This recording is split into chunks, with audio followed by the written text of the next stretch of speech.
Hello welcome नमस्कार स्वागत है आज के एक अगली नई वीडियो में। दोस्तों आज की वीडियो काफ़ी इम्पॉर्टेंट होने वाली है और आज की वीडियो में आप देखेंगे 100 से ज़्यादा प्रश्न को हम कवर करने वाले हैं। 100 प्लस प्रश्नों को कवर करेंगे और आज की वीडियो आपके लिए बहुत बहुत खास होगी। और आज की वीडियो में मैं बता दूं पूरे वर्णमाला से आप ध्यान देंगे जितने भी एग्ज़ाम हुए हैं उन एग्ज़ाम में प्रीवियस ईयर के प्रश्न, चाहे आपका यूपी टेट हो, चाहे आपका सी टेट हो, चाहे आपका सुपर टेट हो, चाहे आपका हरियाणा टेट हो, जितने भी टेट होते हैं, चाहे टीचर एग्ज़ाम हो, चाहे अन्य कोई भी एग्ज़ाम हो, उससे रिलेटिव वर्णमाला से जितने भी प्रश्न बने हैं उस सबको कवर करेंगे।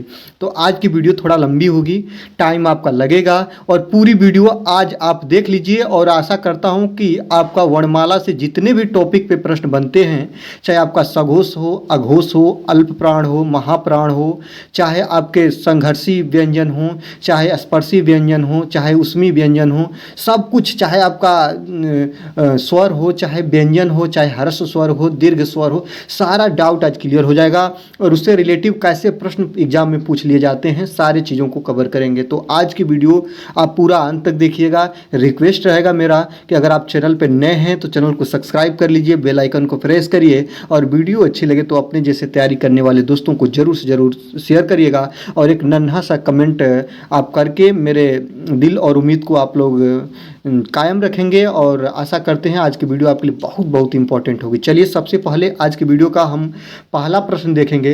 पहला प्रश्न है कि निम्नलिखित में से कौन सा मूल दीर्घ स्वर नहीं है। याद रखेंगे मूल दीर्घ स्वर कौन सा नहीं है, इसको आपको बताना है कि मूल दीर्घ स्वर कौन सा इसमें से नहीं है। दोस्तों याद रखेंगे आ है, ई है और ऊ है और यहाँ पे ओ है। तो इसमें आपको बताना है कि मूल दीर्घ स्वर कौन सा नहीं है। यूपी SSSC वीडियो में आपका 2018 में प्रश्न बना था और आप ध्यान रखेंगे ऐसे प्रश्न जब आपके सामने आते हैं तो आप प्रश्न के लेवल को देखेंगे कैसे लेवल बन जाते हैं। तो निम्नलिखित में से कौन सा मूल दीर्घ स्वर नहीं है, तो आ भी मूल दीर्घ स्वर है, छोटी भी है और बड़ी भी है और यहाँ पे बड़ा ऊ भी है, लेकिन याद रखेंगे मूल दीर्घ स्वर में ओ नहीं आता है। ऑप्शन नंबर डी आपका बिल्कुल करेक्ट आंसर हो जाएगा। ठीक ना, डी को आप मानेंगे। और कितने मेरे साथी होंगे जिनको ये प्रश्न इसका आ गया होगा, ठीक ना, तो कमेंट बॉक्स में भी आप बताएंगे कितने प्रश्नों को आप कवर कर ले रहे हैं। ठीक है, चलिए आगे देखते हैं हिंदी में ध्वनियाँ कितने प्रकार की होती है। तो बात करेंगे कि हिंदी में ध्वनियाँ के कितने प्रकार हैं। तो याद रखेंगे जो हिंदियों में ध्वनियाँ होती है वो 2 प्रकार की होती है, कि 6 प्रकार की होती है, कि 4 प्रकार की होती है, कि आपकी 8 प्रकार की होती है। याद रखेंगे जो हिंदी में ध्वनियाँ होती है वो 2 प्रकार की होती है। ऑप्शन नंबर ए आपका क्या हो जाएगा, बिल्कुल करेक्ट आंसर हो जाएगा। इस बात को आप लोग ध्यान देंगे। ठीक है, चलिए आगे देखते हैं मात्रा के आधार पर स्वर कितने प्रकार के होते हैं। चलिए जब देखेंगे कि मात्रा के आधार पर जो स्वर होते हैं वह कितने प्रकार के होते हैं, आप लोग जानते होंगे ह्रस्व स्वर, दीर्घ स्वर और प्लुप्त स्वर। ये मात्रा के आधार पर स्वर कितने प्रकार के होते हैं, तो 3 प्रकार के होते हैं। ऑप्शन नंबर सी आपका बिल्कुल करेक्ट आंसर हो जाएगा। ठीक है, चलिए आगे देखते हैं 4 नंबर प्रश्न की बात करेंगे कि जिह्वा के आधार पर स्वर कितने प्रकार के होते हैं। तो जिह्वा के आधार पर भी स्वर जो होते हैं वो पूरे 3 प्रकार के होते हैं, अग्र स्वर, पश्च स्वर और मध्य स्वर। ठीक ना, तो अग्र स्वर और अग्र जिह्वा का एक उच्चारण आधार होता है, फिर पश्च होता है और फिर मध्य होता है। ऑप्शन नंबर सी आपका जो करेक्ट ऑप्शन 3 है वह बिल्कुल करेक्ट आंसर हो जाएगा। ठीक है, चलिए आगे देखते हैं 5 नंबर क्वेश्चन की बात करेंगे कि एक से अधिक वर्णों के मेल को क्या कहते हैं। आप बताएंगे दोस्तों, ये 5 नंबर क्वेश्चन है कि एक से अधिक वर्णों के मेल को क्या बोलते हैं। आपके लिए बहुत इंपॉर्टेंट है कि एक से अधिक वर्णों के मेल को आप क्या बोलेंगे, अक्षर बोलेंगे, कि आप व्यंजन बोलेंगे, कि आप स्वर बोलेंगे, कि आप अनुस्वार बोलेंगे। याद रखेंगे, बहुत बारीकियों से इसका आप आंसर बताएंगे और देखेंगे टॉपिक पे प्रश्न कैसे बन रहे हैं। तो एक से अधिक वर्णों के मेल को क्या बोलते हैं, व्यंजन बोलते हैं। क्या बोलते हैं, व्यंजन। जो व्यंजन होता है, याद रखेंगे जो व्यंजन होता है वह वर्णों के मेल से बनता है। जैसे आप लोग व्यंजन में देखेंगे क एक व्यंजन है, ख आपका एक व्यंजन है। जो क है इसकी उत्पत्ति ऐसे हुई है, आधा क और धन के अ से हुई है और इसी को बोलेंगे आप क। याद रखेंगे जो ख है उसी प्रकार इसकी उत्पत्ति आधा ख और अ से मिलकर बनी है, इससे बना है आपका ख। तो याद रखेंगे एक से अधिक वर्णों के मेल को व्यंजन बोलते हैं। ऑप्शन नंबर बी आपका बिल्कुल करेक्ट आंसर हो जाएगा। ठीक है, चलिए आगे देखते हैं 6 नंबर की बात करेंगे। 6 नंबर है कि यहाँ पे देखेंगे आपका 6 नंबर क्वेश्चन है, छोटी ई है, बड़ी ई है, आपका च है, आपका छ है, आपका ज, झ और या आदि का उच्चारण स्थान किससे होता है। याद रखेंगे, जब आप पढ़े हैं तो अभी आपको मिलता है कि जो क वर्ग होता है इसका उच्चारण स्थान आपका कंठ होता है, जो च वर्ग होता है इसका उच्चारण स्थान आपका तालव्य होता है, और इसके बाद जो आपका ट वर्ग है इसका उच्चारण स्थान आपका मूर्धन्य होता है, और यहाँ पे जो आपका प फ ब हो गए इसका उच्चारण स्थान आपका ओष्ठ होता है। ध्यान रखेंगे। तो जितने भी आप लोग यहाँ पे वर्ण दिख रहे हैं, व्यंजन चाहे वर्ण आप देख रहे हैं, आप बताइए इस वर्ण यहाँ पे देखिए स्वर के भी कुछ उदाहरण हैं, कुछ व्यंजन के भी उदाहरण हैं। तो जितने को आप देख रहे हैं तो आप बताइए इसका उच्चारण स्थान कहाँ है। मानिए ई जो है ये बड़ी ई है, यहाँ पे च है, छ है, ये सब उसका उदाहरण स्थान आपका कहाँ से है दोस्तों, तो इसका उच्चारण स्थान आपका तालव्य से है। ऑप्शन नंबर बी आपका बिल्कुल करेक्ट आंसर हो जाएगा। ठीक ना, सभी प्रश्न आपके प्रीवियस ईयर के प्रश्न हैं, चाहे आपका किसी भी कॉम्पिटिटिव एग्जाम में प्रश्न बन गया हो, कंपटीशन में बना हो प्रश्न, आप पूरे प्रश्नों को ध्यान से देखेंगे। आगे देखते हैं, जिनका उच्चारण स्वतंत्रता से होता है और जो व्यंजन के उच्चारण में सहायक होते हैं उसे हम क्या बोलते हैं। याद रखेंगे। तो एग्जाम्पल आप लोग डिफिनीशन ही पढ़ रहे हैं या किसी चीज़ का परिभाषा ये शब्द है, और उसको किस चीज़ का परिभाषा है तो वह स्वर का परिभाषा है। ठीक ना, तो स्वर जो होते हैं इनका उच्चारण स्वतंत्रता से होता है, और जो व्यंजन के उच्चारण में सहायक होते हैं उन्हें हम लोग क्या बोलते हैं, स्वर बोलते हैं। ऑप्शन नंबर सी आपका बिल्कुल करेक्ट आंसर हो जाएगा। जो स्वर होते हैं इसका जो उच्चारण होता है वो फ्री अवस्था में होता है, फ्रीडम अवस्था में स्वतंत्रता से हो जाता है। जैसे अ है ना, इसका उच्चारण स्वतंत्र रूप से होता है। यहीं पे आपका व्यंजन है, जैसे मान लीजिए क है, तो जो क का उच्चारण स्थान होता है ना, जो क का उच्चारण होता है वह स्वर की सहायता से होता है। जैसे आप क बोलिएगा तो क का उत्पत्ति ऐसे होता है, आधा क और आपका अ से होता है, इसमें स्वरों की सहायता से होता है इसका जो उच्चारण होता है, इसलिए इसको आप क्या बोलेंगे। ऑप्शन नंबर सी आपका बिल्कुल करेक्ट आंसर हो जाएगा।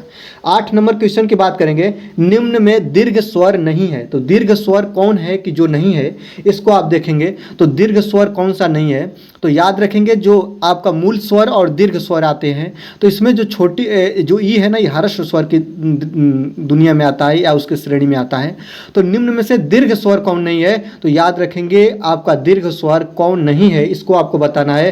तो याद रखेंगे निम्न में से दीर्घ स्वर नहीं है, तो यहाँ पे छोटी ई है, यहाँ पे बड़ी ई है, और ए है, और एनक वाला ए है। ठीक ना, तो जब इसको आप लोग ध्यान से देखेंगे तो आपको जो स्वर होते हैं वह 2 प्रकार के होते हैं, एक ह्रस्व स्वर और एक दीर्घ स्वर। ठीक ना, तो ह्रस्व स्वर जो होता है अ होता है, फिर छोटी ई होता है, छोटा उ होता है, और री होता है। ये सभी आपके दीर्घ स्वर हैं, ए भी दीर्घ स्वर, ए भी दीर्घ स्वर। लेकिन जो छोटी ई है ना, ये ह्रस्व स्वर की दुनिया में आता है, इसलिए ऑप्शन नंबर ए आपका बिल्कुल करेक्ट आंसर हो जाएगा।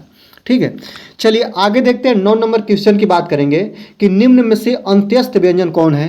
तो अंत्यस्थ व्यंजन आपको बता दें दोस्तों, अंत्यस्थ व्यंजन कितने होते हैं, 4 होते हैं। कौन कौन से, य हो गया, आपका र हो गया, ल हो गया, य र ल और व, ये आपके क्या हैं दोस्तों, अंत्यस्थ व्यंजन है, इसको याद रखेंगे।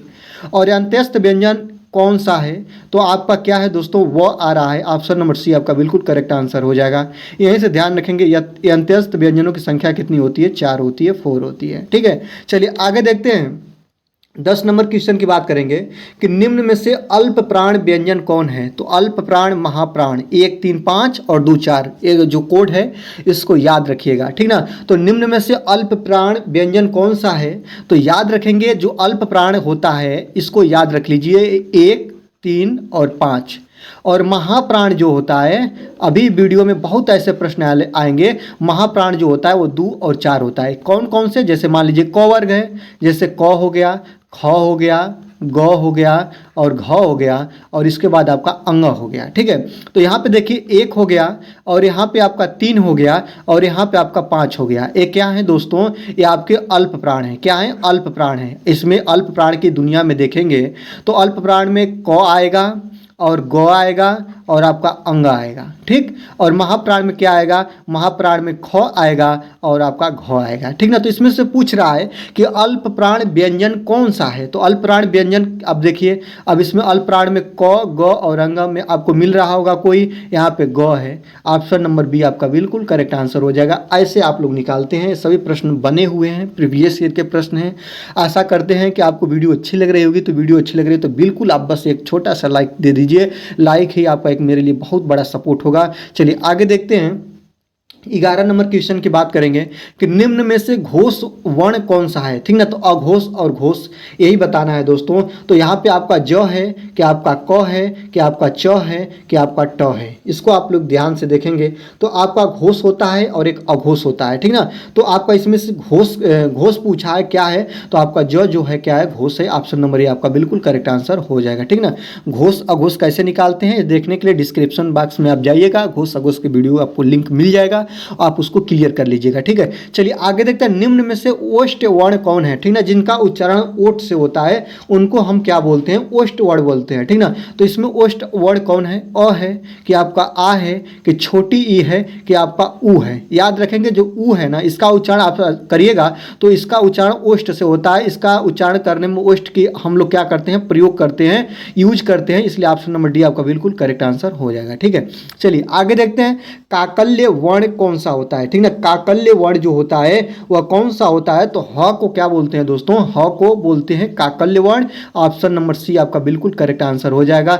ह को क्या बोलते हैं, काकल्य वर्ण बोलते हैं। Option number C correct answer हो जाएगा।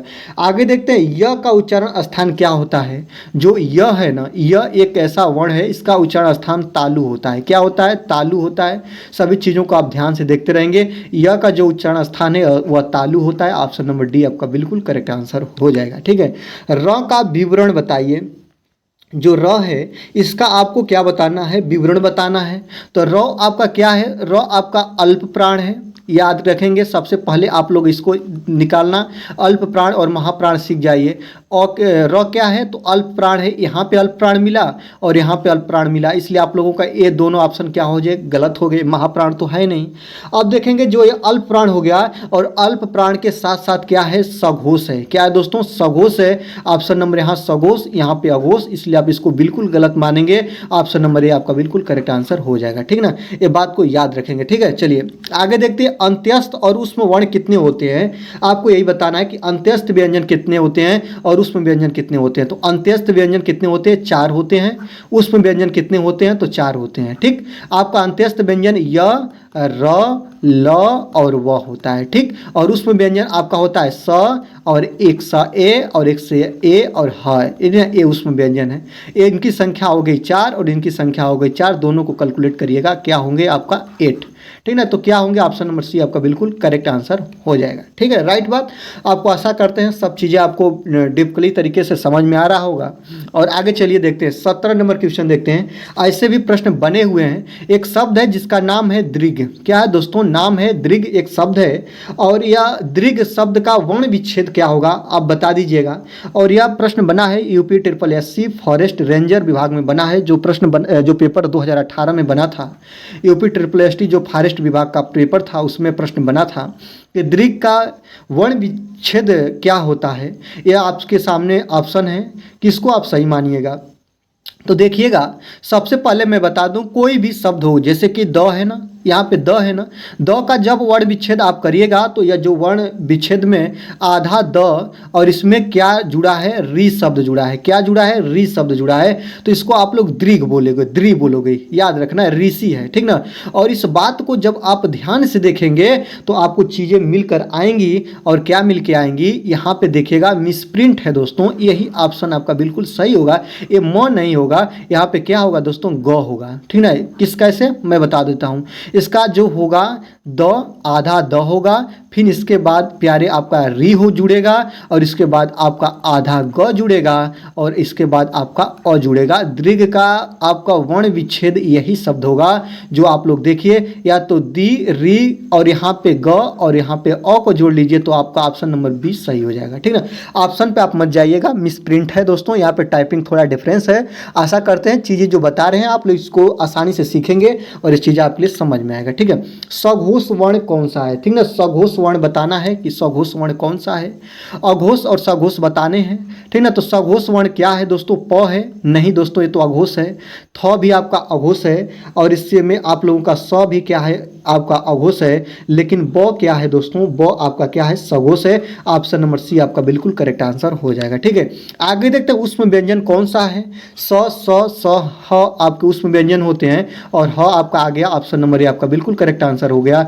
जो उसमें व्यंजन होते हैं 4 होते हैं, आपको बताते चल रहे हैं, स, ए स और यह स और ह, यही आपका उसमें व्यंजन होते हैं। ठीक है, राइट बात। आगे चलते हैं, उद्यान का शुद्ध वर्ण विच्छेद क्या होगा। एक शब्द है जिसका नाम है उद्यान, और उद्यान का आपका क्या बताना है, शुद्ध वर्ण विच्छेद बताना है। ठीक ना, तो जब आप उद्यान को बहुत बारीकी से देखिएगा तो आपको एक चीज़ मिल कर आएगा। यहाँ पे क्या है दोस्तों, ऊ है, तो ऊ जो होगा, ऊ आपका स्वर है, ऊ तो तोड़ेंगे नहीं।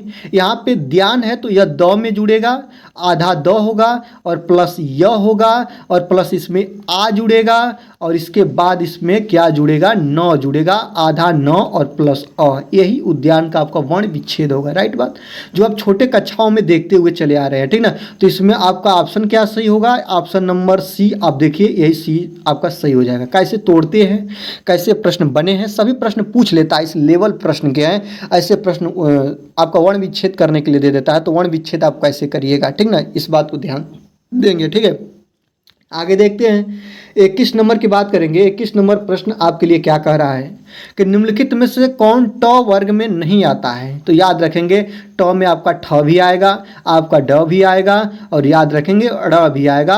आपका कौन नहीं आता है, तो सी नहीं आता है। याद रखेंगे ऑप्शन नंबर ध जो होगा ये नहीं आता है, ये बात को याद रखेंगे। आपका ध नहीं आता है, तो इसलिए ऑप्शन नंबर सी क्या हो जाएगा, करेक्ट आंसर हो जाएगा। ठीक है, चलिए आगे देखते हैं, हिंदी भाषा की कुल वर्ण लिपियाँ कितनी हैं, ये बात आपको बताना है। आप आज तक बहुत चीज़ों को पढ़े होंगे कि हिंदी भाषा में कुल वर्ण लिपियाँ कितनी होती हैं, तो वर्ण लिपियों की संख्या होती है प्यारे कितनी, 52। कितनी होती है, 52। ऑप्शन नंबर सी आपका बिल्कुल करेक्ट आंसर हो जाएगा। इस चीज़ों को आपको ध्यान रखना होगा। ठीक ना, यही आपके लिए इंपॉर्टेंट पॉइंट है। चलिए आगे ले चलते हैं, आगे आपका 23 नंबर की बात करेंगे।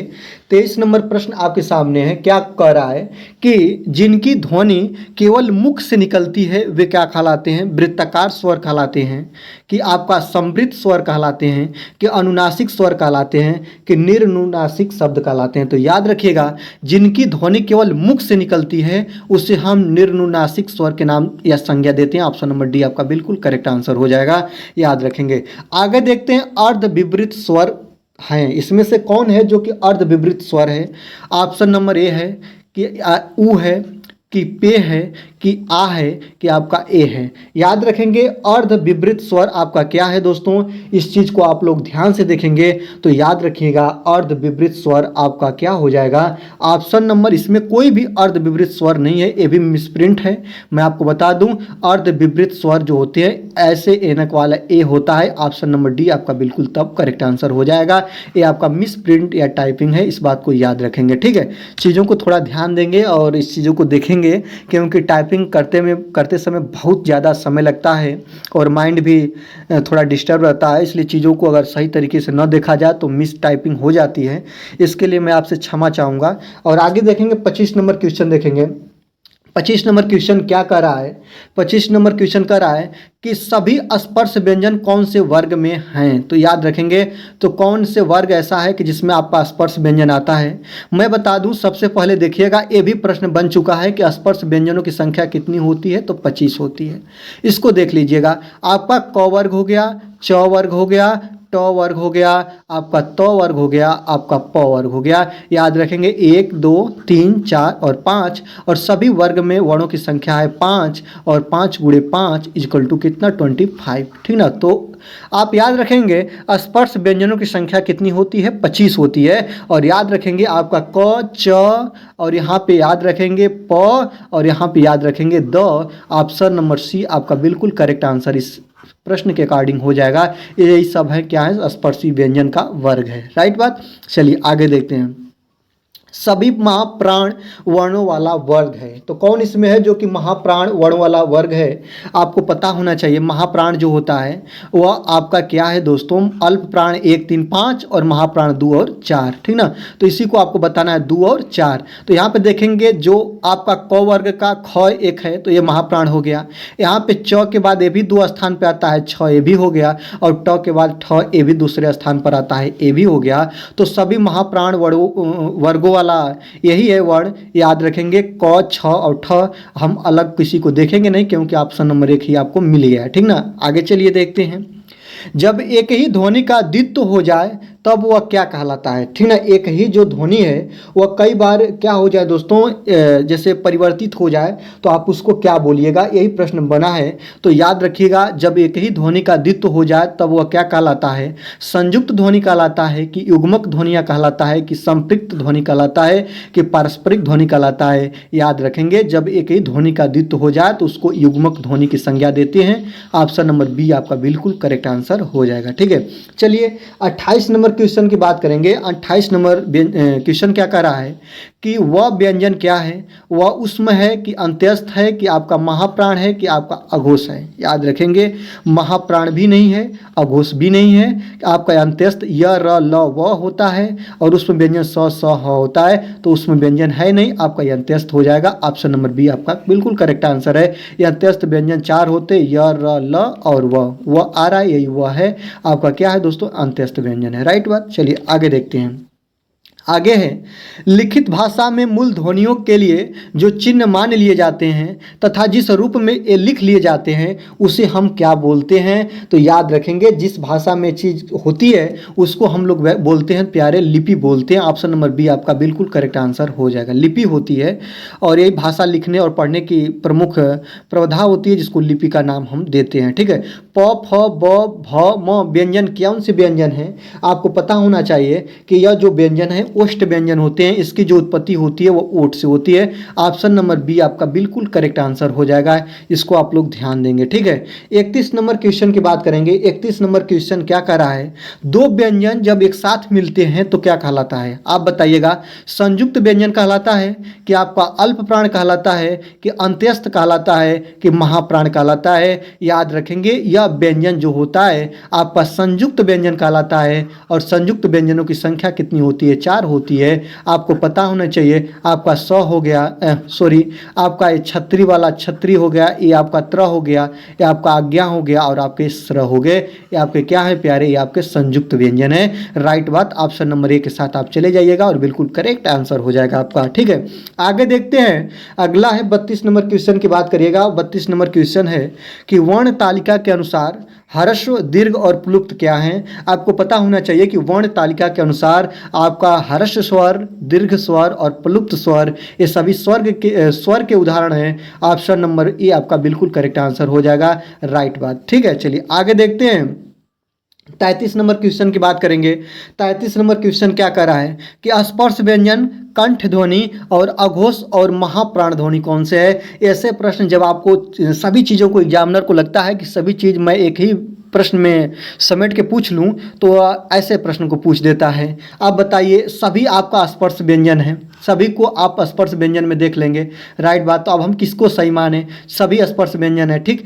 कंठ ध्वनियाँ, ठीक ना, तो कंठ ध्वनि होती है क, ख, ग और घ, ठीक ना। राइट बात। तो सभी कंठ ध्वनियाँ भी हैं, तो अब हम इसमें इसको डिफरेंस नहीं कर सकते हैं। याद रखेंगे, जिसमें हम क्या कर सकते हैं, डिफरेंस नहीं कर सकते हैं। अब देखिए, अब हम इसको देखेंगे अघोष और महाप्राण में। सबसे पहले हम महाप्राण में तोड़ लेते हैं। महाप्राण में देखिए, महाप्राण में 1, 3 और 5 में देख लीजिए। सॉरी 1, 3, 5 नहीं, आप इसको देखेंगे 2 और 4 में। अब देखिए 2, 4 में आपका क्या आएगा, अब 2, 4 में आप लोगों का ख आएगा और आपका क्या आएगा, घ आएगा, ठीक ना। अब इसमें आप लोगों ख के साथ जाइएगा और इसके बाद घ के साथ जाइएगा। अब इसमें देखिए अघोष देखना है, तो अघोष इसमें आपका क्या हो जाएगा, ख हो जाएगा और घ क्या हो जाएगा, आपका सघोष हो जाएगा। ऑप्शन नंबर सी आपका बिल्कुल करेक्ट आंसर हो जाएगा, ठीक है। चलिए आगे देखते हैं, दंतोष्ठ ध्वनि कौन सा है। दंत ओष्ठ ध्वनि इसमें बताना है कि इसके उच्चारण में दंत और ओष्ठ दोनों का प्रयोग होता है, वही दंतोष्ठ ध्वनियाँ कहलाती है। याद रखेंगे, र आपका दंतोष्ठ ध्वनि नहीं है, य नहीं है, और आपका फ और व में आपको बताना है कि कौन दंतोष्ठ ध्वनि है। फ आपका ओष्ठ ध्वनि है और वह है जो इसमें व को बोलने में दंत और ओष्ठ दोनों का प्रयोग होता है। ऑप्शन नंबर ए आपका बिल्कुल करेक्ट आंसर हो जाएगा, ठीक ना। तो याद रखेंगे, अगर वीडियो अच्छी लग रही है तो लाइक कर लीजिए और अब तक आपने चैनल को सब्सक्राइब नहीं किया है तो चैनल को सब्सक्राइब करके बेल आइकन को प्रेस कर लीजिएगा। चलिए आगे देखते हैं, 35 नंबर क्वेश्चन की बात करेंगे। 35 नंबर क्वेश्चन क्या कर रहा है? 35 नंबर क्वेश्चन कर रहा है हिंदी वर्णमाला में ऊष्म व्यंजन कौन से हैं? तो हिंदी वर्णमाला में जो ऊष्म व्यंजन होते हैं वह ऊष्म व्यंजन जो होते हैं वह 4 होते हैं और स ह को बोलते हैं। ऑप्शन नंबर ए आपका बिल्कुल करेक्ट आंसर हो जाएगा। किसी और ऑप्शन को देखने की जरूरत ही नहीं है, याद रखेंगे, ठीक ना। यूपी पीसीएस में प्रश्न बना है, याद रखेंगे 2012 में ऐसे प्रश्न बन जाते हैं। प्रश्न के लेवल को कभी कमजोर आंकना नहीं चाहिए। यह प्रश्न आपके लिए बहुत इंपॉर्टेंट होंगे। आज की वीडियो आपके लिए बहुत इंपॉर्टेंट होगी। वर्णमाला से कोई प्रश्न नहीं बचने वाला है, ठीक है। चलिए 36 नंबर के क्वेश्चन को देखेंगे। हिंदी के जिन वर्णों का उच्चारण करते समय केवल श्वास का प्रयोग किया जाए उन्हें हम कौन सा वर्ण बोलेंगे? तो याद रखेंगे उनको हम लोग अघोष बोलते हैं। अघोष की परिभाषा है, याद रखिएगा, केवल श्वास का हम प्रयोग करें उसको हम लोग अघोष बोलेंगे। ऑप्शन नंबर ए आपका बिल्कुल करेक्ट आंसर हो जाएगा और किसी को देखना ही नहीं है। य र ल व व्यंजन को कहते हैं, तो य र ल व व्यंजन को क्या बोलते हैं? तो इनको अंत्यस्थ व्यंजन बोलते हैं। ऑप्शन नंबर बी आपका बिल्कुल करेक्ट आंसर है। इसको आपको रट लेना है, इसी चीज़ों को जब बार बार पढ़ेंगे तो हो जाएगा, ठीक ना। इनकी संख्या 4 होती है, भी प्रश्न बन जाता है। ऑप्शन नंबर बी आपका बिल्कुल करेक्ट आंसर हो जाएगा, ठीक है। आगे देखते हैं निम्नलिखित में से पार्श्विक ध्वनियाँ कौन सी है?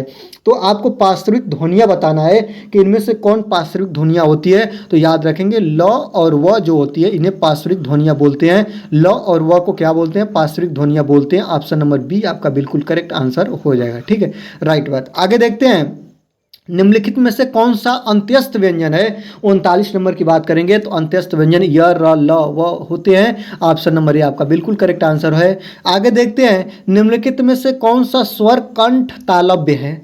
चलिए 40 नंबर के क्वेश्चन को देखेंगे कि कंठ तालव्य कौन सा स्वर है।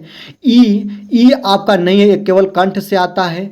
आ जो होता है, यह जो होता है कंठ ओष्ठ से आता है। औ भी नहीं है आपका। ए जो है दोस्तों ये कंठ और तालव्य से इसकी उत्पत्ति होती है। ऑप्शन नंबर डी आपका बिल्कुल करेक्ट आंसर हो जाएगा, ठीक है, राइट बात। आगे देखते हैं ट वर्ग उच्चारण की दृष्टि से किस प्रकार की ध्वनि है? आपको बता दें दोस्तों, जो ट वर्ग है इसका जो उत्पत्ति होती है वह जो आपका मूर्धन्य से होता है। किससे होता है दोस्तों? मूर्धन्य से होता है, मूर्धा से होता है। ये बात को याद रखेंगे। क वर्ग कंठ से, आपका ट वर्ग जो है आपका एक क वर्ग आपका कंठ से हो गया, जो ट वर्ग हो गया मूर्धन्य से हो गया, च वर्ग आपका तालव्य से हो गया और त वर्ग आपका दंत से हो गया, राइट बात। ऑप्शन नंबर बी के साथ जाएंगे और बी आपका करेक्ट आंसर हो जाएगा, राइट बात। चलिए आगे देखते हैं 42 नंबर क्वेश्चन की बात करेंगे कि निम्नलिखित में से कौन सा दीर्घ स्वर है, ठीक ना। स्वर कितने होते हैं? सबसे पहले स्वर की दुनिया देखिए, 11 स्वर होते हैं। हर्ष स्वर कितने होते हैं? 4 और दीर्घ स्वर कितने होते हैं? 7, ठीक ना। तो यही पूछा है कि दीर्घ स्वर कौन सा है। तो आ आपका दीर्घ स्वर है, बड़ी ई आपका दीर्घ स्वर है, ऊ आपका दीर्घ स्वर है, ए आपका दीर्घ स्वर है, एनक वाला ए आपका दीर्घ स्वर है, आपका ओ आपका दीर्घ स्वर है, औ आपका दीर्घ स्वर है, ठीक ना। तो याद रखेंगे 2 2 4 2 6 और 1 7 आपके यही हो गए, आपके क्या हो गए? दीर्घ स्वर होंगे। क्या होंगे दोस्तों? ये आपके दीर्घ स्वर होंगे, इसको ध्यान रखेंगे, ठीक। और ह्रस्व स्वर कौन कौन होते हैं? अ होता है, छोटी ई होता है, छोटा ऊ होता है और ऋषि वाला री होता है, ठीक है। तो निम्नलिखित में से कौन सा दीर्घ स्वर है? आपको ऑप्शन मिल रहा है, आ आपका क्या है? दीर्घ स्वर है। ईश्वर नंबर ए के साथ चले जाएंगे, ठीक है। आगे देखते हैं 43 नंबर क्वेश्चन की बात करेंगे। 43 नंबर क्वेश्चन कर रहा है कि अनुस्वार किसका कार्य करता है? तो याद रखेंगे विसर्ग का कार्य करता है, कि चंद बिंदु का कार्य करता है, कि आपका पंचम वर्ण का कार्य करता है, कि स्वर का कार्य करता है। आपको बता दें दोस्तों UP SSSC lower sub inspector में प्रश्न बना है और प्रश्न का लेवल देख लीजिए कि अनुस्वार जो होता है पंचम वर्ण का कार्य करता है। ऑप्शन नंबर सी आप देख लीजिएगा, इसको ध्यान रखेंगे, ये बहुत इंपॉर्टेंट है। यह सी जो है आपका बिल्कुल करेक्ट हो जाएगा, यह पंचम वर्ण का कार्य करता है, ये बात को ध्यान रखेंगे, ठीक है। आगे देखते हैं निम्नलिखित में से कौन सा संयुक्त स्वर नहीं है। तो याद रखेंगे संयुक्त स्वर कौन सा है इसमें से नहीं है, ये चीज आपको बताना है। और याद रखेंगे ए आपका संयुक्त स्वर है, कि ए आपका संयुक्त स्वर सॉरी कौन नहीं है पूछा है, ऊ है और यहाँ पे दोस्तों ओ है। तो याद रखेंगे जो आप लोग देख रहे हैं ना ऊ ए आई आपका संयुक्त स्वर नहीं है। ऑप्शन नंबर सी आपका बिल्कुल करेक्ट हो जाएगा। ये सभी आपके क्या है? संयुक्त स्वर है। सभी क्या है दोस्तों? ये सभी आपके संयुक्त स्वर हैं और ये जो ऊ है संयुक्त स्वर नहीं है, यह जो है एकल स्वर है, इस बात को ध्यान रखेंगे, ठीक है। 45 नंबर क्वेश्चन की बात करेंगे। 45 नंबर क्वेश्चन है, निम्नलिखित में से कौन सा वर्ण दंत नहीं है। याद है आपको, त वर्ग है, त वर्ग जो होता है दंत वर्ण कहलाता है। तो याद रखेंगे त भी आपका दंत वर्ण है, द भी है और आपका ल भी है, लेकिन य जो है आपका दंत वर्ण नहीं है। इस बात को याद रखेंगे। ऑप्शन नंबर डी आपका बिल्कुल करेक्ट आंसर हो जाएगा। ठीक है, इसको आप लोग ध्यान रखेंगे। आगे देखते हैं 46 नंबर क्वेश्चन को देखेंगे। हिंदी स्वरों का वर्गीकरण जब जीभ के भाग के आधार पर किया जाता है तो निम्नलिखित में से कौन सा भेद इसके अंतर्गत नहीं आएगा। तो कौन सा ऐसा भेद है जो इसके अंतर्गत नहीं आएगा। अभी आपको बता दिए कि जिह्वा की उत्पत्ति के आधार पे आपको मैंने बताया कि अग्र स्वर, पक्ष स्वर और मध्य स्वर। जैसे कि ए आपका है, ए भी आपका है और ए भी आपका है, लेकिन विपरीत स्वर ये नहीं है, ये मुख खुलने के आधार पर होता है। ऑप्शन नंबर डी आपका बिल्कुल करेक्ट आंसर हो जाएगा। ऐसे प्रश्न बने हैं और ऐसे प्रश्न आपके लिए बहुत इंपॉर्टेंट है। चाहे आपका कोई भी एग्जाम हो, कोई भी एग्जाम की दृष्टि से वीडियो शूट हो रही है और यह वीडियो अपने आप में आज शूट हो रही है तो बहुत अपने आप में मायने रखेगी।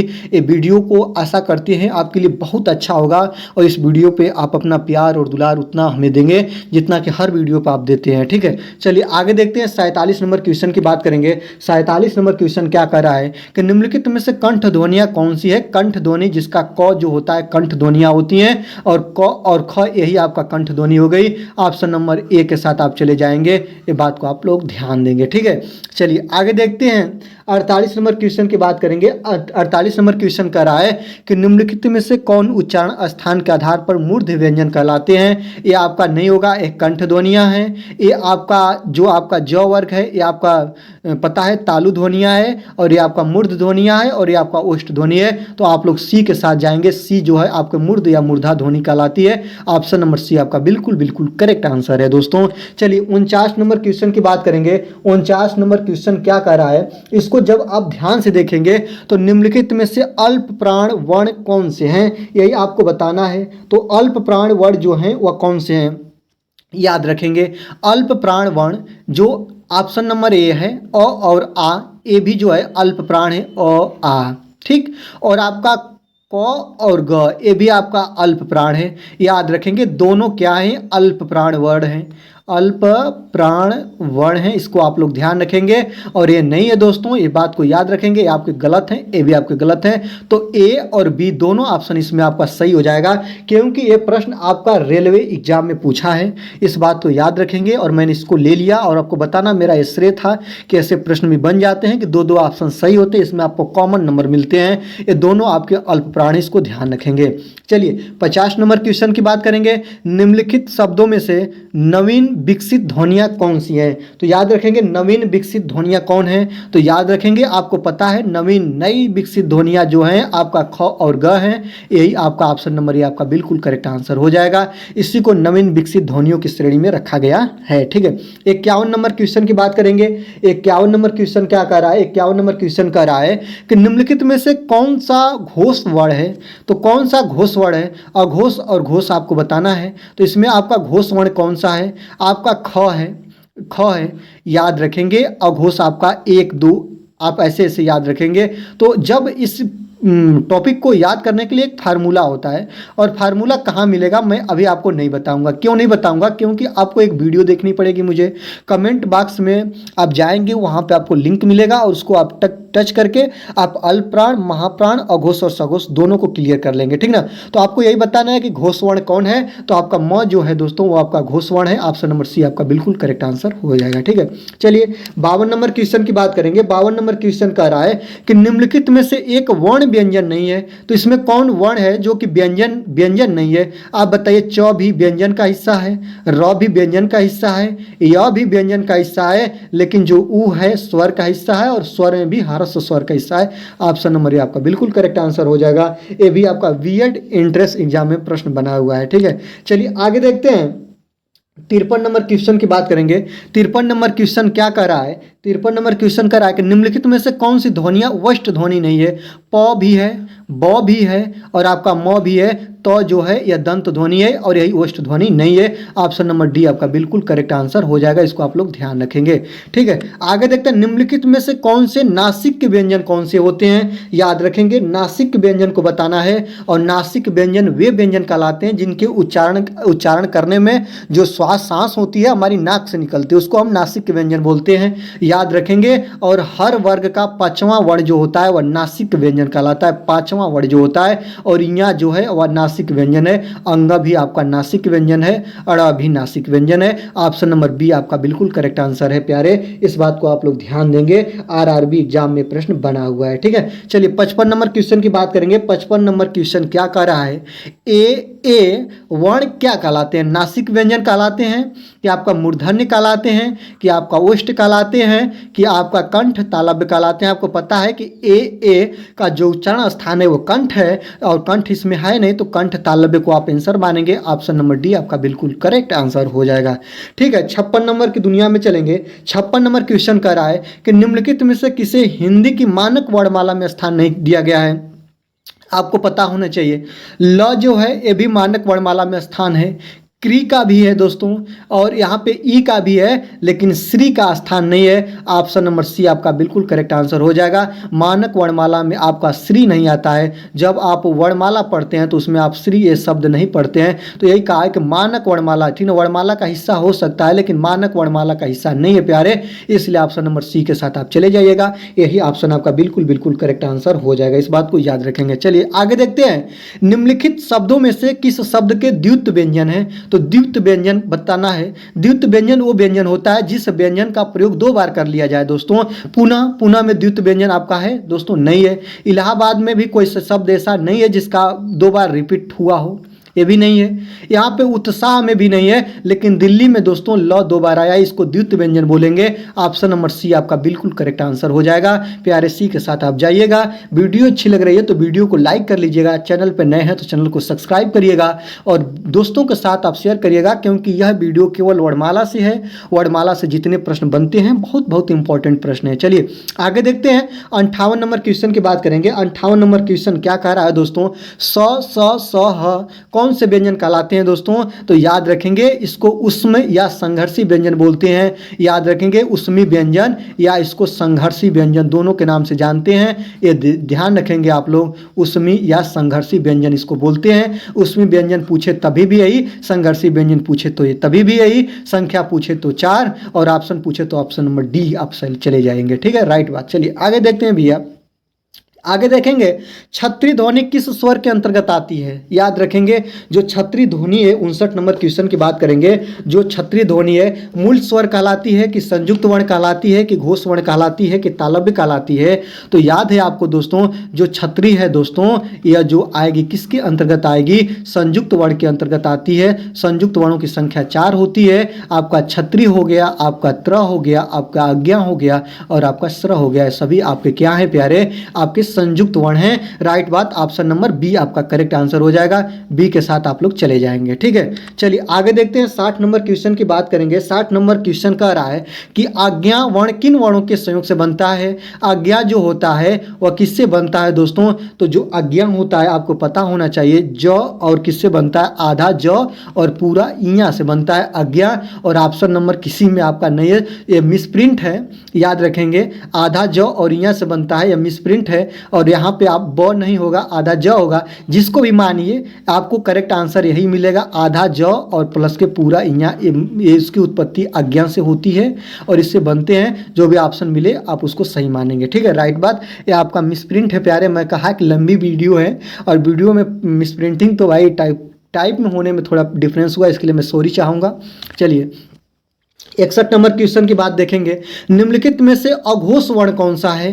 अघोष पूछा है तो अघोष आपको बताना है कि अघोष कौन सा है। याद रखेंगे, जब इस वीडियो में आप लोग देखेंगे तो आपको ब जो है सघोष है, ज भी आपका सघोष है, ह भी आपका सघोष है, अघोष आपका ये स हो जाएगा। ऑप्शन नंबर डी आपका बिल्कुल करेक्ट आंसर हो जाएगा। ठीक है, आगे देखते हैं, घ का उच्चारण स्थान क्या है? आपको पता है कि जो घ होता है इसका उच्चारण स्थान आपका कहाँ से होता है दोस्तों? कंठ से होता है, बिल्कुल करेक्ट आंसर हो जाएगा। ऑप्शन ऑप्शन नंबर बी, जो आपका कंठ है या क वर्ग का वर्ण है तो क वर्ग के वर्ण की उत्पत्ति आपका कंठ से होता है। ऑप्शन नंबर बी आपका बिल्कुल करेक्ट आंसर हो जाएगा। 63 नंबर क्वेश्चन की बात करेंगे कि निम्नलिखित में से संयुक्त व्यंजन कौन सा होता है। अभी आपको बताया अज्ञा, जिसका उत्पत्ति जो और यहाँ से हुई है। बी नंबर आपका संयुक्त व्यंजन है। ऑप्शन नंबर बी आपका बिल्कुल करेक्ट आंसर हो जाएगा। सभी प्रश्न आपके प्रीवियस ईयर के प्रश्न हैं, सभी प्रश्न कभी ना कभी बने हैं। ये बैंक एग्जाम में पूछा गया दोस्तों।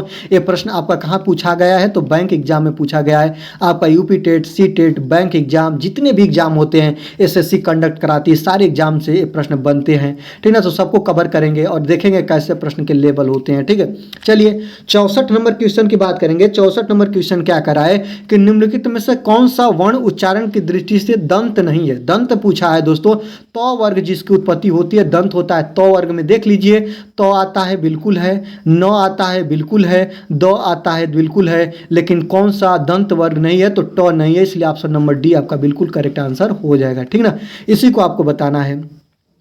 ठीक है, आगे देखते हैं कौन सा अमानक वर्ण है, और यही पूछा है दोस्तों अमानक वर्ण कौन सा है। यह थोड़ा सा आपको क्लियर नहीं दिख रहा होगा, यही है दोस्तों कि आपका ख ये मानक वर्ण है कि नहीं है, बिल्कुल है। घ आपको वर्णमाला में मिल जाएगा, भ भी आपका मिल जाएगा, लेकिन यह जो है इसको मानक या मान्यता नहीं दी गई है वर्णमाला में। ऑप्शन नंबर सी आपका बिल्कुल करेक्ट आंसर हो जाएगा। यही आपका अमानक वर्ण है। Option number C correct answer हो जाएगा। ठीक ना, चलिए 66 नंबर क्वेश्चन को देखेंगे। 66 नंबर क्वेश्चन क्या कर रहा है, 66 नंबर क्वेश्चन कर रहा है कि जो छतरी है ना दोस्तों, छतरी, इसकी उत्पत्ति किसके योग से हुई है। तो छतरी की उत्पत्ति आधा क और यहाँ पे षटकोण वाला स से होती है, जो ऑप्शन नंबर ए में मिल गया है। यही आपका सही होगा। ऑप्शन नंबर ए आपका बिल्कुल करेक्ट आंसर हो जाएगा। ये प्रश्न बहुत बनते हैं, प्रश्न पूछ लेता है। ठीक ना, तो इसे याद रखेंगे। संयुक्त वर्ण का निर्माण किससे किससे या कौन कौन से वर्णों से होता है। ठीक है, 67 नंबर क्वेश्चन देखेंगे। हिंदी वर्णमाला में स्वरों की कुल संख्या कितनी होती है। आपको बता दिया 11, हर्ष स्वर की संख्या 4 और दीर्घ स्वर की संख्या 7। ठीक है, तो 11 होती है। ऑप्शन नंबर बी आपका बिल्कुल करेक्ट आंसर हो जाएगा। ठीक है, चलिए आगे देखते हैं। 68 नंबर क्वेश्चन की बात करेंगे। 68 नंबर क्वेश्चन क्या कह रहा है कि निम्नलिखित में से कौन सा स्वर नहीं है। आपका अ बिल्कुल आपका स्वर है, ए भी आपका स्वर है, ए भी आपका स्वर है, लेकिन जो है ये क्या है दोस्तों, इसमें स्वर नहीं है, ये व्यंजन है। ऑप्शन नंबर डी आपका क्या हो जाएगा, बिल्कुल करेक्ट आंसर हो जाएगा। ठीक है, चलिए आगे देखते हैं। आपका 69 नंबर क्वेश्चन की बात करेंगे। 69 नंबर क्वेश्चन है कि निम्नलिखित में से कौन सा ट वर्ग का नहीं है। तो ट वर्ग का कौन सा नहीं है, याद रखेंगे। ठ भी है, आपका ढ भी है, अड़ भी है, आपका घ नहीं है, इसलिए ऑप्शन नंबर डी के साथ चलेंगे। डी आपका बिल्कुल करेक्ट आंसर हो जाएगा। ठीक है, चलिए 70 नंबर क्वेश्चन की बात करेंगे। 70 नंबर क्वेश्चन कह रहा है कि निम्नलिखित में से कौन सा पक्ष स्वर है। तो याद रखेंगे जो बोलने या जिह्वा के आधार पर स्वरों को बांटा गया है, अग्र स्वर, पक्ष स्वर और मध्य स्वर, और पक्ष स्वर कौन सा है तो आ जो है वह पक्ष स्वर है। ऑप्शन नंबर ए आपका बिल्कुल करेक्ट आंसर हो जाएगा। ठीक है, चलिए आगे देखते हैं। 71 नंबर क्वेश्चन की बात करेंगे। 71 नंबर क्वेश्चन क्या कह रहा है कि खड़ी पाई वाले व्यंजनों का संयुक्त रूप कैसे बनाया जाना चाहिए। तो याद रखेंगे खड़ी पाई वाली जो व्यंजनों का संयुक्त रूप कैसे बनाते हैं, तो विसर्ग लगाकर बनाते हैं, कि खड़ी चौपाई को हटाकर बनाते हैं, या खड़ी पाई लगाकर बनाते हैं, या स्वर लगाकर बनाते हैं। तो याद रखिएगा जो खड़ी पाई वाले व्यंजनों का संयुक्त रूप होता है वह खड़ी पाई जो होता है उसको हटाकर बनाते हैं। इस बात को याद रखेंगे। खड़ी चौपाई को हटाकर बनाते हैं, खड़ी पाई को हटाकर बनाते हैं। चौपाई नहीं है दोस्तों, पाई है। ऑप्शन नंबर बी आपका बिल्कुल करेक्ट आंसर हो जाएगा। ठीक है, चलिए आगे देखते हैं। 72 नंबर क्वेश्चन की बात करेंगे। 72 नंबर क्वेश्चन कह रहा है कि विसर्ग से बना कौन सा शब्द है। याद रखेंगे विसर्ग जो होता है उसका चिन्ह होता है, ऐसे होता है उसका चिन्ह, याद रखेंगे। और विसर्ग किस में है, थोड़ा सा में है, ये तो योजक चिन्ह है दोस्तों। ये द्वित्व में जो है द्वित्व डबल व्यंजन का प्रयोग किया गया है, तो ये भी नहीं है दोस्तों। अंत में आपका विस्मय सूचक शब्दों का प्रयोग किया गया है। निष्प्रिय में दोस्तों आपका क्या बना है, विसर्ग बना है। ऑप्शन नंबर बी आपका बिल्कुल करेक्ट आंसर हो जाएगा। ठीक है, 73 नंबर क्वेश्चन की बात करेंगे। 73 नंबर क्वेश्चन का रहा है कि इनमें से कौन सा वर्ण स्वर है। याद रखेंगे कौन सा वर्ण है जो स्वर है। ये देखिए स्वर खुद ही है, ऑप्शन नंबर ए, और ये सभी क्या है, व्यंजन है। तो ऑप्शन नंबर ए के साथ चले जाएंगे, यही आपका क्या है, स्वर है। आगे देखते हैं 74 नंबर क्वेश्चन की बात करेंगे कि निम्नलिखित में से कौन अंत्यस्थ व्यंजन कौन सा है? तो य, र, ल, व अंत्यस्थ व्यंजन होते हैं। यह आपका क्या है? अंत्यस्थ व्यंजन है। ऑप्शन नंबर बी आपका बिल्कुल करेक्ट आंसर हो जाएगा। आगे देखते हैं 75 नंबर क्वेश्चन की बात करेंगे। 75 नंबर क्वेश्चन क्या कह रहा है दोस्तों कि इनमें से ओ का उच्चारण स्थल कौन है? ओ, तो याद रखेंगे जो ओ होता है ना, इसका उच्चारण स्थान, जब ओ का आप उच्चारण करिएगा तो इसकी उत्पत्ति जो होती है वह कंठ के साथ साथ ओष्ठ से भी होती है। इसको कंठ ओष्ठ ध्वनियाँ बोलते हैं। ऑप्शन नंबर डी आपका बिल्कुल बिल्कुल करेक्ट आंसर हो जाएगा। आप इसको स्वयं प्रैक्टिकली देख सकते हैं। ओ, तो ओ को बोलने में कंठ से भी वायु निकलती है और आपको ओठ का भी उसका में प्रयोग करना पड़ता है। तो ऑप्शन नंबर डी आपका बिल्कुल करेक्ट आंसर हो जाएगा। चलिए आपका 76 नंबर क्वेश्चन की बात करेंगे। 76 नंबर क्वेश्चन क्या कह रहा है कि च और छ वर्ण का उच्चारण स्थान कौन है? तालु है कि मूर्धा है कि ओष्ठ है कि कंठ है? आपको पता है दोस्तों कि जो च और छ है वह तालु से होता है। तो ऑप्शन नंबर ए आपका बिल्कुल करेक्ट आंसर हो जाएगा। इस बात को आप लोग ध्यान से देखेंगे। चलिए आगे देखते हैं। यहाँ पे देखिएगा क्र है, आपका ग है, आपका ज है, आपका फ है कि ध्वनिया की उत्पत्ति किसकी होती है या ध्वनिया किसकी हैं? ये कहाँ से ली गई हैं? संस्कृत से ली गई हैं? बिल्कुल गलत बात है। अंग्रेजी से ली गई हैं? बिल्कुल गलत बात है। अंग्रेजी दक्षिणी भाषाओं से ली गई है? नहीं ली गई है। आपको पता है कि यह अरबी फारसी भाषाओं से ली गई है। इसका उपयोग करके अरबी भाषाओं का या फारसी भाषाओं का हम यूज बहुत ज़्यादा तौर पर करते हैं। तो ऑप्शन नंबर बी आपका बिल्कुल करेक्ट आंसर हो जाएगा। ठीक है, आगे देखते हैं तालव्य व्यंजन कौन है, इसको बताना है दोस्तों। 78 नंबर क्वेश्चन को ध्यान से देखेंगे। तालव्य व्यंजन आपके क्या क्या हैं? आप देखिए द हो गया, आपका ट ढ हो गया, ये आपके तालव्य व्यंजन नहीं है।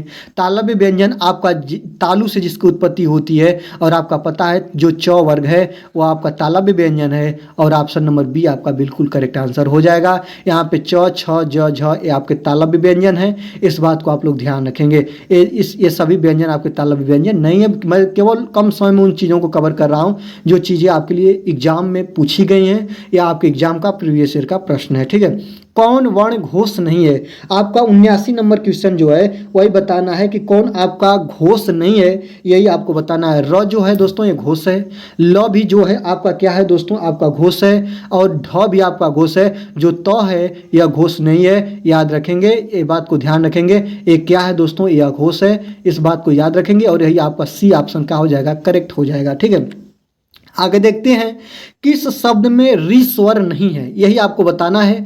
देखिए कृपा में, कृपा का आप जो संधि विच्छेद करिएगा उसमें भी रि मिलेगा, कृष्ण का करिएगा उसमें भी रि मिलेगा, दृष्टि का करिएगा इसमें भी मिलेगा, लेकिन आज में आपको कहीं भी रि नहीं मिलेगा। ऑप्शन नंबर डी में आपका रि नहीं है। ऑप्शन नंबर डी आपका बिल्कुल करेक्ट आंसर हो जाएगा। ठीक है, चलिए आपको ले चलते हैं 81 नंबर क्वेश्चन में। 81 नंबर क्वेश्चन कह रहा है किन ध्वनियों के अनुसार, ध्वनियों को अनुस्वार कहा जाता है? ठीक ना, तो स्वर के बाद आने वाले नासिक ध्वनियों को अनुस्वार बोलते हैं, कि स्वतंत्र रूप से उच्चारित ध्वनियों को अनुस्वार बोलते हैं, कि स्वर के साथ आने वाली ध्वनियों को अनुस्वार बोलते हैं, कि व्यंजन के बाद आने वाली ध्वनियों को अनुस्वार बोलते हैं? मैं आपको बता दूं स्वर के बाद आने वाली नासिक ध्वनियों को अनुस्वार बोला जाता है। ऑप्शन नंबर ए आपका बिल्कुल करेक्ट आंसर हो जाएगा।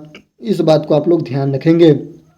ठीक है, चलिए आपको ले चलते हैं 82 नंबर क्वेश्चन में। 82 नंबर क्वेश्चन क्या कह रहा है कि ओ और औ किस प्रकार के वर्ण हैं? मैंने बता दिया था अभी, एक कंठ ओष्ठ वर्ण हैं दोस्तों। इनका जो उत्पत्ति है वह कंठ और ओष्ठ दोनों से होती है। तो ऑप्शन नंबर डी आपका बिल्कुल करेक्ट आंसर हो जाएगा। कंठ और ओष्ठ, इसको बोलने में कंठ और ओष्ठ दोनों को मतलब प्रयोग किया जाता है। तो ऑप्शन नंबर डी आपका बिल्कुल करेक्ट आंसर हो जाएगा। ठीक है, 83 नंबर क्वेश्चन देखेंगे। हिंदी वर्णमाला में वर्ण होते हैं, तो हिंदी वर्णमाला में वर्ण 52 होते हैं, आपको बता भी दिया। चलिए 84 नंबर क्वेश्चन को बात करेंगे। 84 नंबर क्वेश्चन कह रहा है कि हिंदी भाषा में मूलतः वर्णों की संख्या कितनी मानी गई है? अभी मैंने बता दिया कि आपका 52 मानी गई है, ये आपको पता होना चाहिए। ठीक ना, आगे देखते हैं 85 नंबर। स्वर ध्वनिया के प्रकार होते हैं। 85 नंबर क्वेश्चन बताना है दोस्तों कि स्वर ध्वनिया के प्रकार कितने होते हैं, यही बताना है। तो स्वर ध्वनिया दीर्घ, प्लुप्त और ह्रस्व सभी ध्वनिया स्वर ध्वनिया के प्रकार हैं। तो ऑप्शन नंबर डी आपका करेक्ट हो जाएगा। तीनों ध्वनिया आपकी सही हो जाएंगी। ठीक है, 86 नंबर क्वेश्चन की बात करेंगे। 86 नंबर क्वेश्चन क्या कह रहा है दोस्तों? कह रहा है कि आधुनिक व्याकरण की दृष्टि से ब वर्ण का वैशिष्ट्य क्या है दोस्तों? जो ब वर्ग है इसका विशिष्ट क्या है यही बताना है दोस्तों। तो याद रखेंगे इसको देवष्ट वर्ण भी बोलते हैं। इसका प्रयोग जहाँ भी किया जाएगा वह द्वित्व ध्वनि के रूप में करेंगे, ये बात को याद रखेंगे। जब द्वित्व ध्वनि के रूप में करेंगे तो याद रखेंगे ऑप्शन नंबर बी और सी दोनों को आप ध्यान रखेंगे, ठीक है, दोनों सही हो जाएगा। अब देखिए, अब दोनों को सही मानेंगे। अब यहाँ पे देखिएगा ये स्पर्श व्यंजन है, ये भी बिल्कुल सही है। यह आपका संघर्षी व्यंजन नहीं है, आपका स ह संघर्षी व्यंजन है, इसलिए गलत हो जाएगा। और जब ये गलत हो जाएगा तो ऑप्शन नंबर बी के साथ चले जाएंगे। ऑप्शन नंबर बी आपका बिल्कुल करेक्ट है। जब ऐसे आए तो आप एक एक चीज़ों को ध्यान में रखेंगे तो आप कम समय में इसको कवर कर लेंगे, ठीक है। चलिए 87 नंबर क्वेश्चन की बात करेंगे। 87 नंबर क्वेश्चन आपके क्या कह रहा है कि निम्न में से अर्ध स्वर कहलाता है। तो याद रखिएगा अर्ध स्वर क्या होता है, य और व, दो प्रकार के व्यंजन को अर्ध स्वर बोलते हैं और अर्ध स्वरों की संख्या 2 होती है और य आपका बिल्कुल सही हो जाएगा। अर्ध स्वर यही है, य के साथ व को अर्ध स्वर कहा जाता है, ठीक, राइट बात। आगे चलते हैं 88 नंबर क्वेश्चन को ध्यान रखेंगे। 88 नंबर क्वेश्चन क्या कर रहा है कि महाप्राण ध्वनियां व्यंजन वर्ग में किससे संबंधित हैं। तो आपको बता दिया ना, मैंने पहले बता दिया। अल्प प्राण 1, 3, 5 होता है और महाप्राण जो होता है 2 और 4 होता है, अर्थात दूसरा और चौथा से हो जाएगा। ऑप्शन नंबर बी आपका बिल्कुल करेक्ट आंसर है। भाषा की सार्थक लघुत्तम इकाई क्या होती है। 89 नंबर क्वेश्चन को देखेंगे। जो भाषा की सबसे सार्थक लघुत्तम या छोटी से छोटी जो इकाई है वह ध्वनि को बोलते हैं। ऑप्शन नंबर सी आपका बिल्कुल करेक्ट आंसर हो जाएगा। 90 नंबर क्वेश्चन की बात करेंगे। 90 नंबर क्वेश्चन कह रहा है कि इनमें से कौन व्यंजन अल्प प्राण है, यही बताना है। अल्प प्राण 1, 3, 5 होता है और अल्प प्राण आपको बता दे दोस्तों, ये आपका ख 2 नंबर पर आता महाप्राण, ये भी 2 नंबर पर आता महाप्राण, ये भी महाप्राण और अल्प प्राण आपका च है दोस्तों, यह भी आपका 1 नंबर पर आता है। ऑप्शन नंबर सी आपका बिल्कुल करेक्ट आंसर हो जाएगा, ठीक है। आगे देखते हैं 91 नंबर क्वेश्चन की बात करेंगे। 91 नंबर क्वेश्चन क्या करा है, कौन सा वर्ण स्पर्श व्यंजन नहीं है। तो स्पर्श व्यंजनों की संख्या 25 होती है, याद रखेंगे। क वर्ग, च वर्ग, ट वर्ग, त वर्ग और प वर्ग, ये सभी स्पर्श व्यंजन है। कौन सा नहीं है तो याद रखेंगे यह नहीं है, यह अंत्यस्थ व्यंजन। ऑप्शन नंबर डी के साथ चले जाइएगा, ये ऑप्शन आपका सही हो जाएगा, ठीक है। सभी प्रीवियस ईयर के प्रश्न हैं। 92 नंबर देखेंगे। निम्नलिखित में से कंठ ध्वनिया कौन सी है जिसकी उत्पत्ति कंठ से हो। क वर्ग जो है कंठ ध्वनिया है। ऑप्शन नंबर ए आपका बिल्कुल करेक्ट आंसर हो जाएगा, ठीक है। 93 नंबर देखेंगे। वर्णमाला किसे कहते हैं, तो वर्णों के समूह को या व्यवस्थित समूह को वर्णमाला बोलते हैं। ऑप्शन नंबर डी आपका बिल्कुल सही हो जाएगा। वर्णों के व्यवस्थित समूह को क्या बोलेंगे, वर्णमाला बोलेंगे। आगे देखते हैं हिंदी की स ध्वनि है। तो याद रखेंगे जो हिंदी की स ध्वनि होती है इसका जो उत्पत्ति होता है, ऐसे आप लोग देखेंगे जो ये स है ना, ये आपका संघर्षी या उसमी व्यंजन है, इसको तो आप ध्यान रखेंगे, ठीक ना। और इसकी उत्पत्ति जो होती है वह तालव्य से होती है। स को बोलने में आपका तालु का प्रयोग होता है, याद रखेंगे। और इसको तालव्य ध्वनि, उसमी या संघर्षी व्यंजन भी बोलते हैं। ऑप्शन नंबर बी आपका बिल्कुल करेक्ट आंसर हो जाएगा। 95 नंबर क्वेश्चन की बात देखेंगे।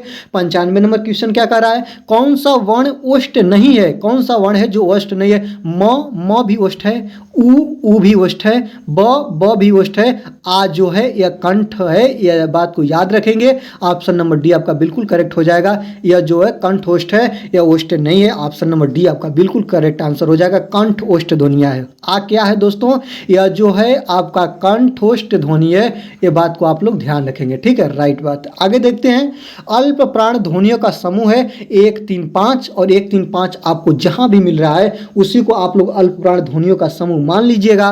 यहाँ पे देखिए क और यहाँ पे ख आ गया तो गलत हो गया। यहाँ पे 1 और यहाँ पे 3 और यहाँ पे 5 ये देखेंगे। सॉरी, च जो है आपका जो च वर्ग में पहले स्थान पर आता है, एक स्थान पे हो गया।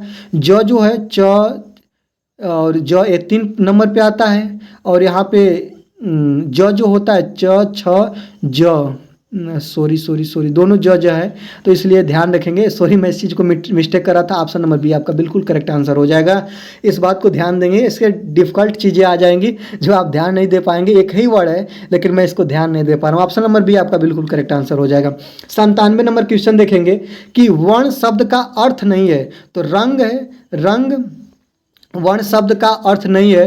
रंग भी वर्ण शब्द का, याद रखेंगे, रंग को वर्ण भी बोलते हैं, रंग को वर्ण को जाति भी बोला जाता है, वर्ण को अक्षर भी बोला जाता है। मैंने अक्षर भी वर्ण को बोलते हुए सुना हूँ, जाति भी सुना हूँ और इसके बाद रंग भी बोला सुना हूँ। लेकिन याद रखेंगे मैं आकाश, अंबर, अवनी, शून्य, ये सब मैं सुने हुआ नहीं सुना हूँ। तो ऑप्शन नंबर बी आपका बिल्कुल करेक्ट आंसर हो जाएगा। इसको आप लोग ध्यान देंगे। 98 नंबर क्वेश्चन की बात करेंगे। 98 नंबर क्वेश्चन क्या कह रहा है, कौन सा वर्ण घोष नहीं है? याद रखेंगे घोष नहीं है, ए भी आपका घोष है, ए भी आपका घोष है, ए भी आपका घोष है, ड नहीं है। ये बात को याद रखेंगे। ऑप्शन नंबर डी आपका बिल्कुल करेक्ट आंसर हो जाएगा। ठीक है, आगे देखते हैं किन ध्वनियों को अनुस्वार कहा जाता है। 99 नंबर क्वेश्चन को देखेंगे, किन ध्वनियों को अनुस्वार कहा जाता है। अभी बताया मैं, स्वर के बाद जो ध्वनियां, नासिक ध्वनियां आती हैं उनको अनुस्वार बोलते हैं। ऑप्शन नंबर ए आपका बिल्कुल करेक्ट आंसर हो जाएगा कि स्वर के बाद आने वाली नासिक ध्वनियों को अनुस्वार बोला जाता है, या स्वर के बाद जो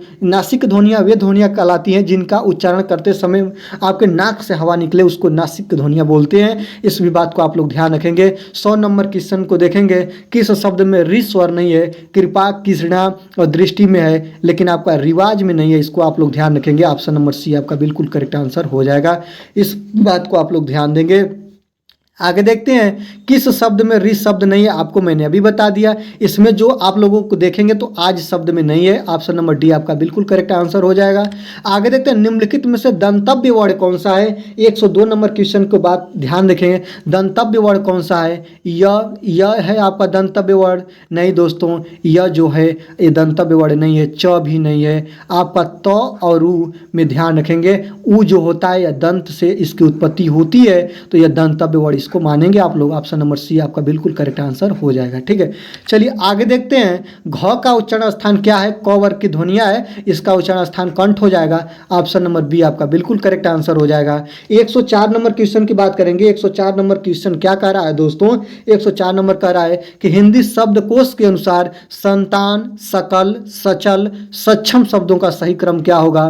तो याद रखेंगे संतान, सकल, सक्षम और सचल और सक्षम शब्दों का जो सही क्रम क्या है दोस्तों, याद रखेंगे। सबसे पहले आएगा आपका संतान, संतान के बाद आएगा आप सकल, और सकल के बाद आएगा आपका सक्षम, और सक्षम के बाद आएगा आपका सचल। जो ऑप्शन नंबर डी आपका बिल्कुल करेक्ट आंसर हो जाएगा। इस डी वाले को आप सही मानेंगे। ठीक है, चलिए आगे देखते हैं। 105 नंबर क्वेश्चन की बात करेंगे। 105 नंबर क्वेश्चन क्या कह रहा है? कह रहा है कि निम्न में से महाप्राण ध्वनियां कौन सी है? अल्प प्राण, महाप्राण। ठीक ना, तो 1, 3, 5 और 2, 4। ठीक ना, तो 1, 3, 5 तो के बाद थ आता है, यही आपका महाप्राण है। Option number A. तो अब हम किसी के साथ जाएंगे नहीं, ये बात को याद रखेंगे। ए भी नहीं है, ए भी नहीं है, ए भी नहीं है। ठीक है, राइट बात। आगे चलिए देखते हैं। 106 नंबर की बात करेंगे।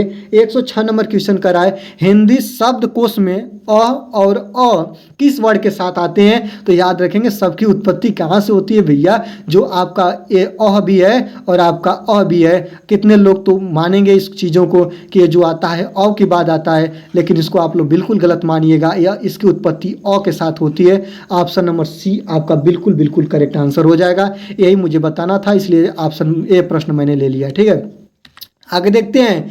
निम्न में से कौन सा शब्द अमात्रिक है? याद रखेंगे जिसमें मात्रा का प्रयोग नहीं किया गया है। याद रखेंगे कारखाना में भी आ लगा है, ये भी इसमें भी मात्रा का प्रयोग है।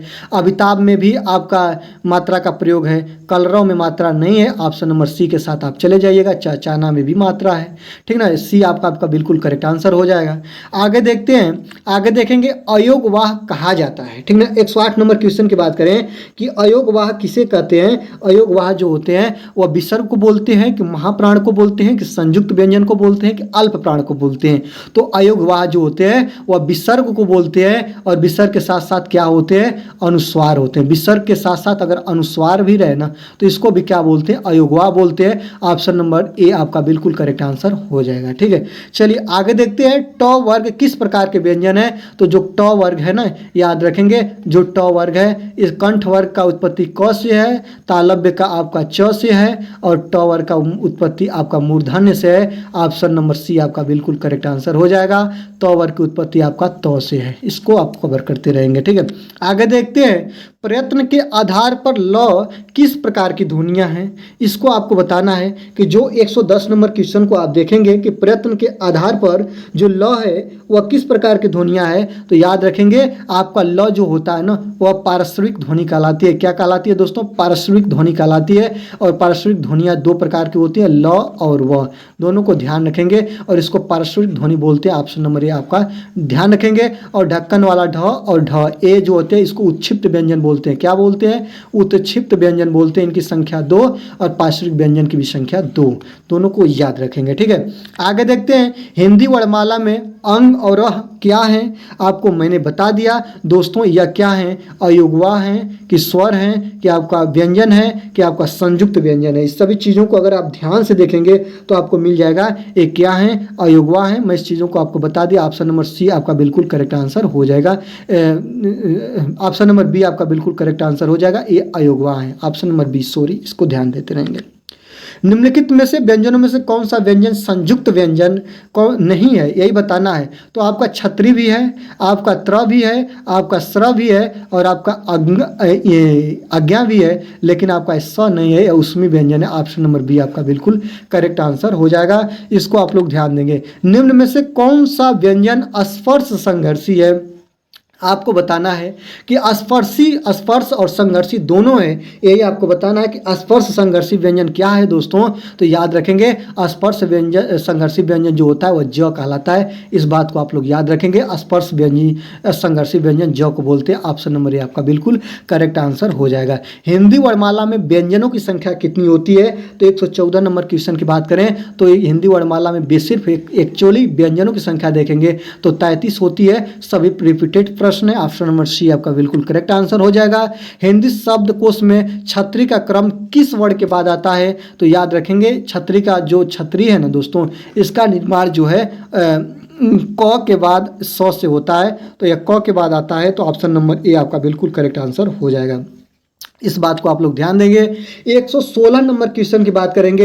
एनक वाला ए के उच्चारण स्थान का नाम बताना है। तो ए जो होता है इसका उच्चारण स्थान ए, इसका उच्चारण स्थान जो होता है वह जो होता है आपको बता दें कंठ और तालव्य दोनों इसमें प्रयोग होता है। तो ऑप्शन नंबर डी आपका बिल्कुल करेक्ट आंसर हो जाएगा। इसका उच्चारण स्थान कंठ तालव्य दोनों होता है। तो प्यारे आपको बता दें पूरी आज की वीडियो में आपने एक लंबी श्रृंखला 116 प्रश्नों की देखे और 116 प्रश्नों की श्रृंखला आपके लिए बहुत बहुत इंपॉर्टेंट होगी। मैं हूं अभिषेक और आप देख रहे हैं अभिषेक एकेडमी का यह ऑनलाइन यूट्यूब चैनल। और इसी तरह आपका हिंदी से जितने भी टॉपिक के प्रश्न आपके प्रीवियस ईयर में बने हैं या बनते हैं आप सभी को कवर कर लेंगे। और आज जैसी वीडियो आपको मैं आगे भी लाता रहूँगा। और इसके लिए आपको करना क्या होगा, बस आपको चैनल सब्सक्राइब करना होगा, बेल आइकन को प्रेस करना होगा और वीडियो अच्छी लग रही है तो वीडियो को आप लाइक करिएगा, क्योंकि आपका एक लाइक मुझे अगली वीडियो लाने के लिए मोटिवेट करता है आंतरिक या बाहर रूप से। तो आशा करते हैं आज की वीडियो आपके एग्जाम के बहुत आपका हेल्पफुल होगा। और आज की वीडियो में बस इतना ही। दीजिए मुझे विदा, मिलते हैं अगले वीडियो में। देखते रहे अभिषेक एकेडमी। थैंक